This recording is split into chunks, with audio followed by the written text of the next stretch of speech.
To this hour's news update. Now, the counting of ballots is underway across the nation, and no seat has been won for sure yet. But let's take a look at the latest count. Now, according to ubah.my, the last update at 7:25 says that BN and DAP seem to be going neck and neck in Johor. Looking at Labis, DAP seems to be leading by about 400 votes. In Kluang, DAP is leading by about almost 300 votes. In Gelang Patah, BN is leading by only 50 votes, and in Kulai, DAP is leading by over 2,000 votes. Let's look at Bukit Bintang. Some big numbers down here in Kuala Lumpur. DAP's Fong Koi Lun leading in Bukit Bintang by about 15,000 votes. Bad news there for Frankie Gan for now. And let's turn to what Malaysiakini says. Here in Lembah Pantai, where Nurul Izzah is taking on Raja Nong Chik, she seems to be trailing far behind. As of 7:10, BN had about 1,700 votes. Pakatan only had 76. And in Bentong, where Wong Tak, Green activist Wong Tak, is taking on incumbent MP Liao Tiong Lai, they seem to be running neck and neck. BN with about 1,300 votes and DAP with about 1,200 votes. Now, on to other news though. Anwar Ibrahim has tweeted that PR has won.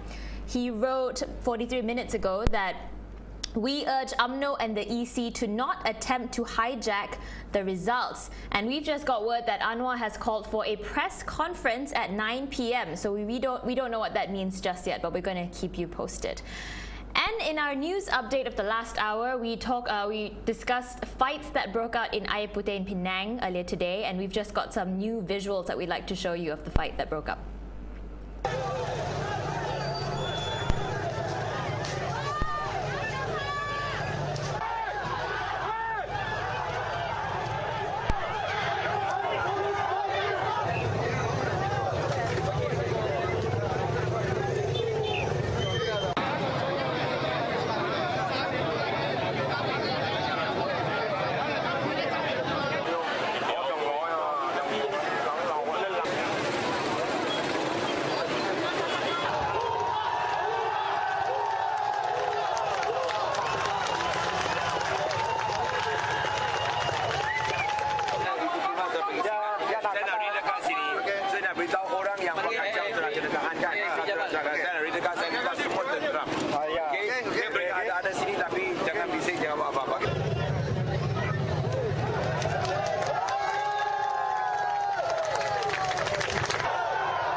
That's it for this hour's news update, but I'm going to be interrupting you as and when we receive results. We now move on to our next talk show with my colleague Sumisha Naidu. Hello and welcome to this special edition of Kini Talk. My name is Sumisha Naidu, and today I'm joined by the Malaysiakini CEO Premesh Chandran and Dr. Azmi Sharom, the Associate Professor at University Malaya's Faculty of Law. Welcome to the program, guys. So first, as we've just heard, Anwar Ibrahim has apparently tweeted that he has won, and how is that possible? I think he would have got an insight based on the counting in every classroom, in every ballot box. But I think it's still premature. I think a lot can happen from now, until 9 o'clock. I think let the count proceed and let's actually see the results. Although he definitely appears confident, but he's been confident even before the polling day. So let's see what really happens. Your take? Yeah, he's jumping the gun. I mean, and it could backfire very embarrassingly if the results do not turn out the way he wants it to. I'd just rather wait and see. I mean, there's still lots more votes to be counted. This is a bit premature, as Prem says. Oh yeah, he's called a press conference at 9, so we'll see what he announces then. All right, so let's talk a bit about the campaign so far. We've seen both Barisan Nasional and Pakatan Rakyat pull out all the stops here. I'd like to first talk about BN's campaign. Now, Najib Razak seems to have been the center of this campaign. Someone, I think Zaid Ibrahim at a ceramah in Johor commented that Najib seems to be the only one on most of these posters and no one else seems to be featured. Now, why do you think that is? Why are they pushing Najib as the face of this campaign? Well, we've seen this ever since Najib has taken over from Badawi, back in 2009. We've seen a very presidential, leadership, BN, Najib. BN equals Najib, Najib equals BN, one Malaysia. I think they want to present him as being a moderate. we know that the establishment is very fractured. They have, they're supporting Perkasa on one side, there are hawks within UMNO, there are liberals, you've got MCA, you've got MIC. So there are a lot of different factions to deal with, and we've noticed that there are not very strong characters outside Najib. So I think it's a good strategy, just talk about Najib, and focus on him, and let's see whether the voters buy it. Obviously, the voters are a little bit sophisticated, it's not going to work. Right, so they will see the discrepancies within the coalition. There's been some rumors that if say Barisan Nasional did win, that Najib wouldn't be Prime Minister. So do you think if say that scenario happens and you've been pushing Najib as the face of the campaign, what do you think the repercussions of that would be? It'll serve them right. I mean, if you vote Najib, I mean, like, what kind of naive person do you have to be? We do not have a presidential system. We have a Westminster system. You're not voting Najib. You're voting Barisan, or more accurately, you're voting UMNO, and if they turn around after that and put Muhyiddin up there or someone else, then the voters have no one else except themselves to blame if they had voted for Najib, which is a silly thing to do, because that's not how the system works. Okay, so what do you think of how both Barisan Nasional and Pakatan Rakyat have been campaigning so far?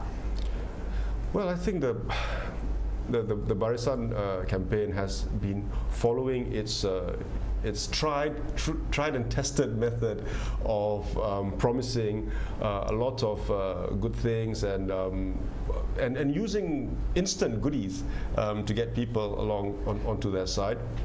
I think they made some major miscalculations. I think the Zul Nordin thing is a major miscalculation. I think the Ibrahim Ali thing is also another major miscalculation, because whether it has any effect on their constituencies, it has an effect nationally, because it effectively shows that the Barisan is on the same wavelength as these two chaps, and these two chaps' wavelengths is really not very pleasant at all, and they've just gave it out to the country at large that we're cool with these chaps. Yeah, I think that they have tried. One thing, Najib has delayed the elections for a long time. I think many people expected it in 2011, possibly in 2012. Now it's 2013. Not even March. May 2013. He's really kept it to the last hour, and he's been trying to build momentum. For PN for himself, and that he has not succeeded. Instead, we've seen a lot of demonstrations, a lot of unhappiness, and things just have not gone according to plan. Take for example the Election Commission and the Indelible Ink. Obviously on one hand, the Election Commission is supposed to be independent of the government, but there's still issue that the government is not really encouraging the EC to be independent, enforcing it to be independent and actually addressing these issues. In terms of specific campaign styles, Pakatan has really been going for the mega cheramas. We've seen multiple, I was in Johor recently, and we've seen a lot of cheramas in Johor where tens of thousands of people have showed up. BN, on the other hand, seems to be doing this more closed-door campaigning kind of events. Now, why do you think there's a discrepancy in the way they've been campaigning? Well, I don't think they have as good speakers as say Pakatan Rakyat. Pakatan Rakyat has been able to bring in a lot of good people, good speakers, very very knowledgeable. Obviously Anwar is a great speaker, right? But everybody else are also very good, and I think there's a certain frustration on the ground which appeals to this kind of large gathering. You kind of feel, we're all in this together, at a ceramah. Whereas when you go to BN speeches, it's very very negative. It's you have to be careful of Pakatan Rakyat coming to power. It's a very kind of negative speech, which people are not really interested to hear. So I think that is why these big gatherings have really worked to build momentum for Pakatan Rakyat. And I don't think Frankie Gan is ready for the stadium concert yet. So probably just a small little gathering would do him better.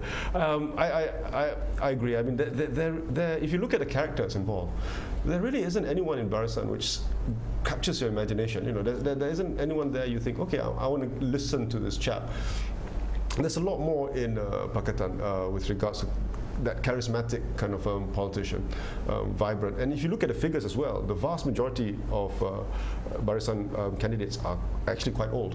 Yeah. And the Pakatan candidates are actually quite young. I was in Kelana Jaya last night, and you could see that youthfulness actually makes a difference for this kind of big gatherings, which is why I think the Barisan has chosen not to do it. I agree with you. Yeah. All right, well, we'll take a short break right now. We'll be back with more about the candidates, such as Frankie Gan, so stay tuned.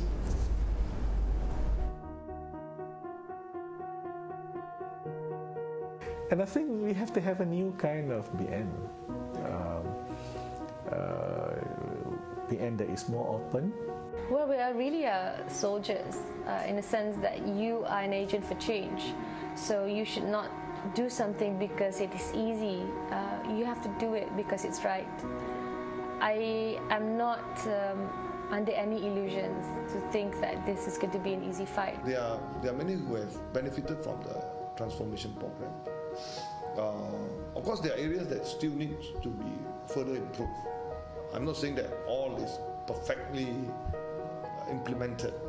Tell the current regime or the current power that we, Rakyat, want to take up the challenge. We, Rakyat, will stand up.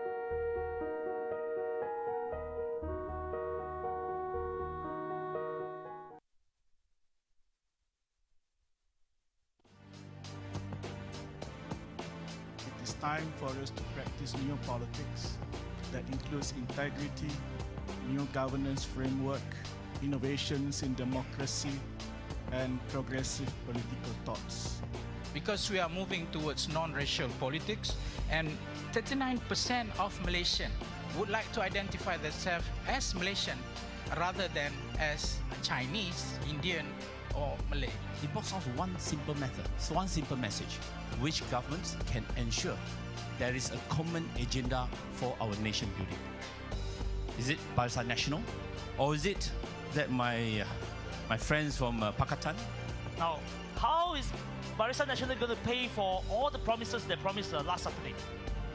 They're going to pay for it by introducing GST, a supposedly fairer tax system.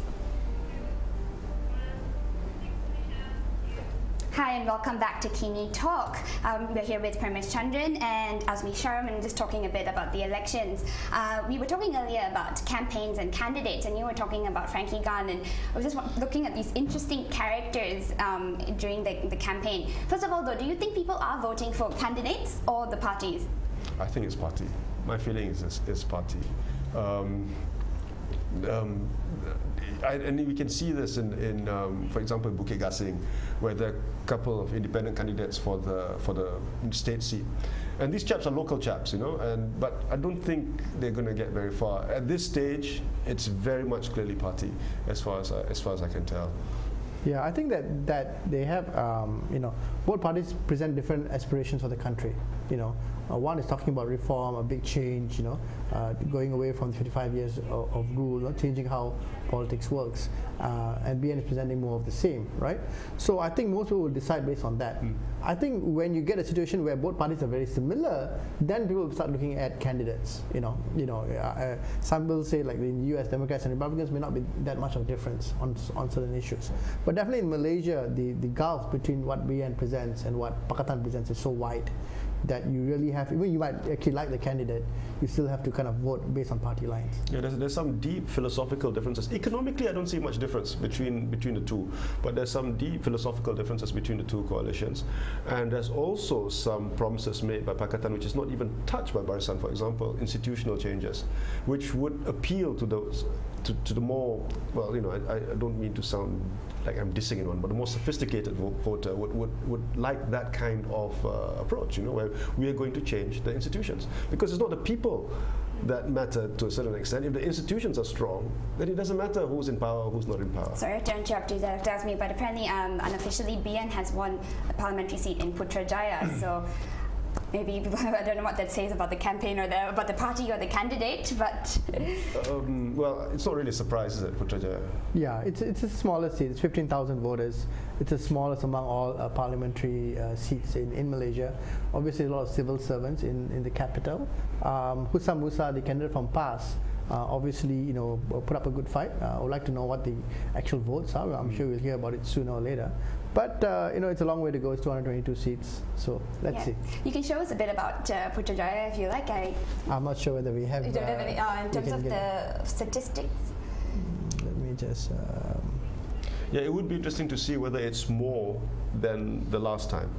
In 2008, whether the opposition got more votes than in 2008.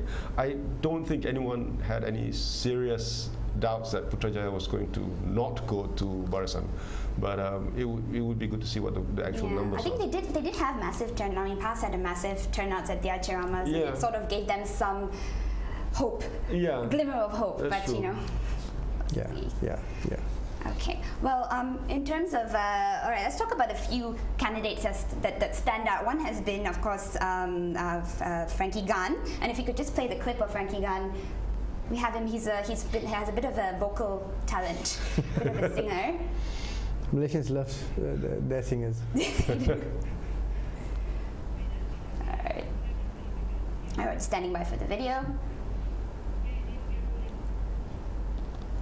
The undi. Di suatu senja di musim yang lalu, ketika itu hujan rintik, terpukau aku menatap wajahmu di remang cahaya sinar pelangi, lalu engkau tersenyum, ku menyesali diri, tak tahu apakah arti. Okay, so guys, what do we think of Frankie Gunn singing? I actually liked it. I mean, at least it shows that the MCA was trying to do something different. I think it's necessary to be innovative. You know, it's a bit cliche to sing a song, but I mean, give the guy a break. I mean, that's his talent. You know, at least he's showing off his talent, right? That may not get him much. may not be getting much votes. I mean, the politician is not in a Malaysian Idol or American Idol, right? But you know what? I actually like it. I had a good laugh just watching the video. Are you talking about the video where there's a whole bunch of them singing "Love Is in the Air"? It was cringe-worthy. I couldn't watch the whole thing. I felt embarrassed for them. But Hey, Sai, Gangnam Style. Some have said the same things. Well, I suppose so. But you know, whatever gets you excited, you know, go for it. I mean, I suppose there's no harm done, right? You know, it's not negative campaigning, which is a bad thing, really. This is just something which, well, you know, it's on his own head. You know? All right, but do you think you'll actually be able to win him? Of course not. I don't. Of course not. Not that alone. Not I mean, I hope people, you know, don't vote based on voice. You would be surprised. All right, let's talk about a few of the other candidates. One you mentioned earlier was Zulkifli Nordin in Sharom. What do we think about that? Well, I think it was a surprise for me that the UMNO decided to field him. You know, after all the negative publicities. Obviously, Najib, you know, on one hand, he's catering for the Malay hardcore, the Malay right wing, or Perkasa, or whatever you want to call it. I say now he's trying to sign a deal with Hindraf, you know, and appeal to, you know, Indians. So he appears to be, let me satisfy everybody, you know, and sometimes when you do that, you may not satisfy anybody at all, right? So it may have backfired. We don't really know. I think future analysis would see, but I think it was a mistake. I'm very worried about the results for Sharom, actually, because if it goes Zulkifli Nordin's way, it speaks volumes about what people believe in, and for me that's worrying for the state of the nation as a whole. So you know, it's not about party anymore. For me, in that case, it's about individuals.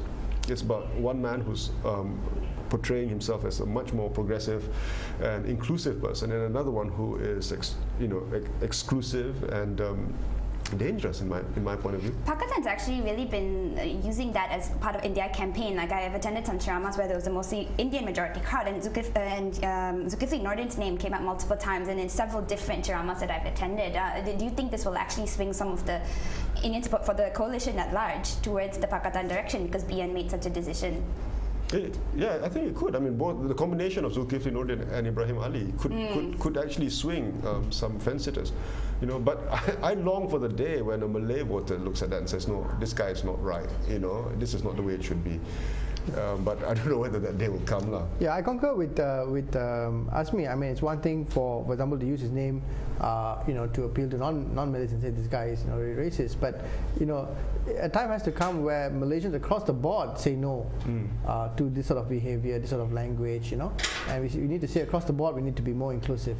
So we should not just use it to say, you know, oh, for non-Malays, you know, look at this guy. So, you know, but everybody's saying, look, this is not on.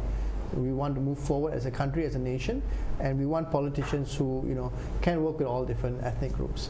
I think that's a critical junction which Malaysia has to reach to. Yes. And another candidate you mentioned that has received a lot of attention, of course, is Ibrahim Ali. And what happened in Pasir Mas, BN deciding not to field the candidate. Does that show that their support? What does that imply? It implies that they support Perkasa. And if you support Perkasa, you support what Perkasa has been standing for, which is really completely against what our great presidential candidate has been saying for the past 3 years or so. Yes. You know? Yeah, it's basically open support. You know, they didn't want to do it too obviously. You know, that's the only seat in the whole nation which BN is not contesting. You know, so it speaks volume. I think that you know, if you look at Perkasa, but before Perkasa, you had UMNO Youth. UMNO Youth used to be seen as the kind of the militant wing of UMNO. In '87, you know, when things were tense, you know, UMNO Youth had a gathering, you know, threatening certain things. After the 1999 election, when this whole fallout with the SUQ, the Chinese Association, there was this big demonstration in front of Chinese Assembly Hall by UMNO Youth. So, but for example, under Khairi Jamaluddin, UMNO Youth is seen to be more modern, liberal. So perhaps, in a way, they're kind of outsourcing their militancy to Perkasa. You know, and I think it's unfortunate. I think it's really unfortunate for UMNO to go down that path. All right, guys. Well, thank you so much for joining us today. We're just going to go to Tamale now for a news update. All right, bringing you now the latest results. BN has won 2 seats so far. Like Sumisha mentioned before, in Putrajaya, BN had 9,804 votes. PKR had 4,366 votes. That's 1 seat for BN. Now, the second seat BN has won is in Julau, Sarawak. BN had 9,891 votes. PKR had 2,852 votes, and others had about 3,936 votes. Now, latest on the counts though, in Gelang Patah, Kit Siang's count has exceeded Ghani's for the first time. Kit Siang now leading with 7,958 votes, and Ghani has 6,531. Now, back in the Klang Valley in Pandan, Rafizi is leading by about 5,000 votes right now. PKR has 9,845 votes. BN has 4,117. That's the latest. Back to you, Sumisha. Welcome back, and we've just heard a bit of exciting news there, well, very interesting news. What thoughts on all of this? Well, I think it's good news that Rafizi is leading. I think, you know, he has been superb in bringing out some very important issues to the media, to the public. He has kind of, you know, put himself in, you know, in the line of fire, you know, to bring up some of these issues. And I think that, you know, if at all there was one MP who I think should be newly elected to Parliament, should be Rafizi.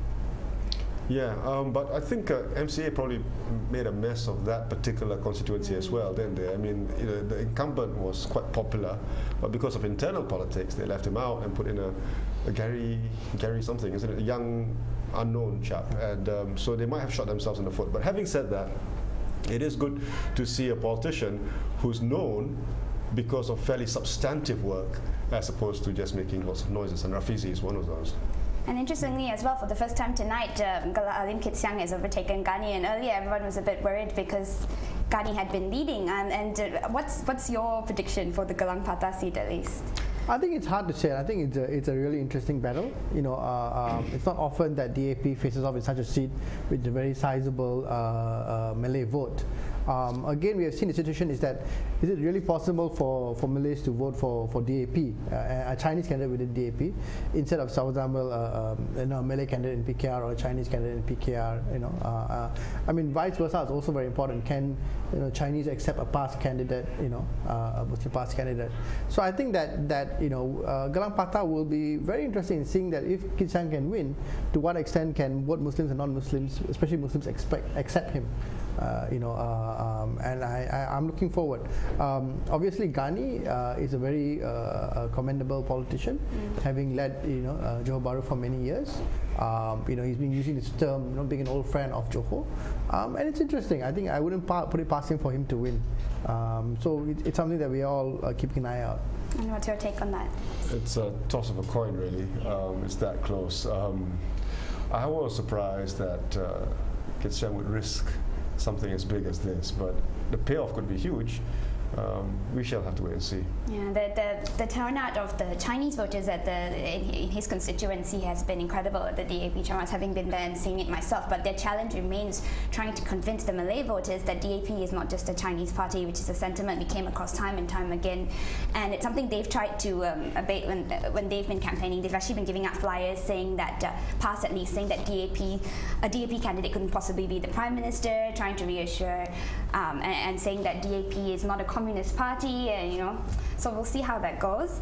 Anyway, guys, thank you so much for joining us today and talking to us a bit about the campaign and the candidates. We will be back again for our next Kini Talk in about an hour or half an hour or so. Just stay tuned for the latest updates from Tamil, and thanks for watching.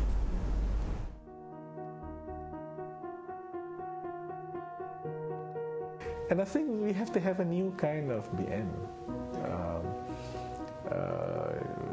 BN that is more open. Well, we are really soldiers in the sense that you are an agent for change. So you should not do something because it is easy. You have to do it because it's right. I am not under any illusions to think that this is going to be an easy fight. There are many who have benefited from the transformation program. Of course, there are areas that still need to be further improved. I'm not saying that all is perfectly implemented. Tell the current regime or the current power that we, rakyat, want to take up the challenge. We, rakyat, will stand up.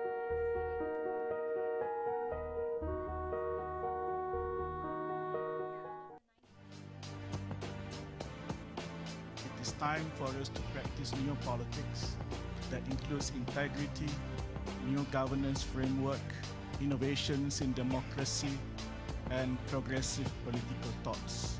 Because we are moving towards non-racial politics, and 39% of Malaysians would like to identify themselves as Malaysian rather than as Chinese, Indian, or Malay. It boils down to one simple method, one simple message, which governments can ensure there is a common agenda for our nation building. Is it Barisan Nasional, or is it that my friends from Pakatan?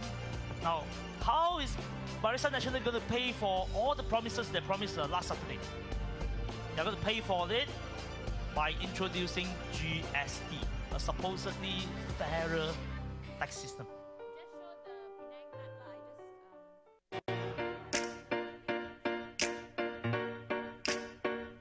I'm a first-time voter. I'm excited for the general election. This upcoming general election is a very different thing, and historically it's very different. Well, if you think you are the government that you want to sustain for a long time, you should start from the beginning, not from the middle or during the election time only. Okay, so saya rasa untuk tahun ni dia boleh pegang lagi lah Selangor ni kan, bahagian lepas pantai ni semua kan. Saya mengundi dekat kampung saya, Kota Terengganu. Balik mengundi lah insyaAllah. Sebenarnya tak kisahlah siapa-siapa yang naik, tapi cuma yang penting kita semua harmoni. So itu yang penting sebenarnya. It done also lah, but not much also lah. So we try new party. Contohnya, kalau pemimpin tu dia, katakanlah dia punya latar belakang dia tidak bagus, jadi dia tidak akan boleh pimpin kita sebaiknya. Dato' Najib ni okey dah. Kita rasa dah dia adalah terbaik.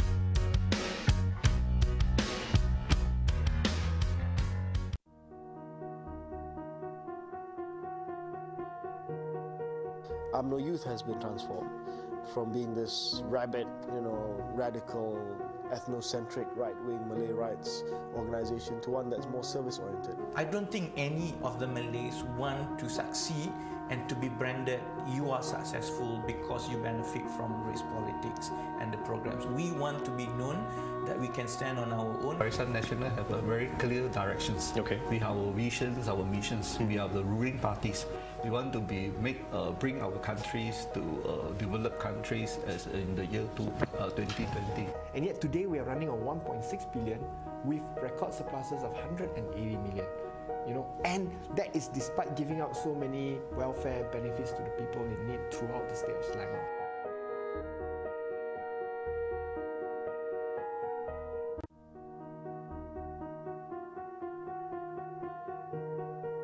UMNO Youth has been transformed from being this rabid, radical, ethnocentric, right-wing Malay rights organization to one that's more service-oriented. I don't think any of the Malays want to succeed and to be branded, you are successful because you benefit from race politics and the programs. We want to be known that we can stand on our own. Barisan Nasional have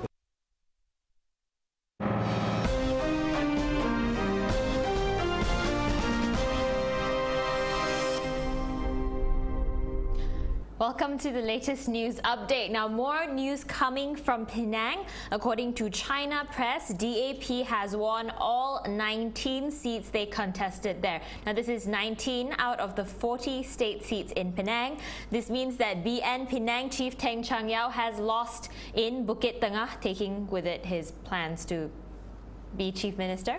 And this also means that MCA and Gerakan has lost all seats that they contested in Penang. And on to Gelang Patah.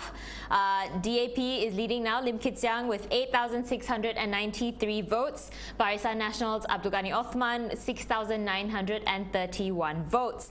And now in Lembah Pantai, we reported earlier that Nurul was trailing far behind Raja Nong Chik, but she's now leading. PKR has 7,746 votes, and Raja Nong Chik has 7,128 votes. A bit of a neck-and-neck race there. So that's the latest for you. Do stay tuned.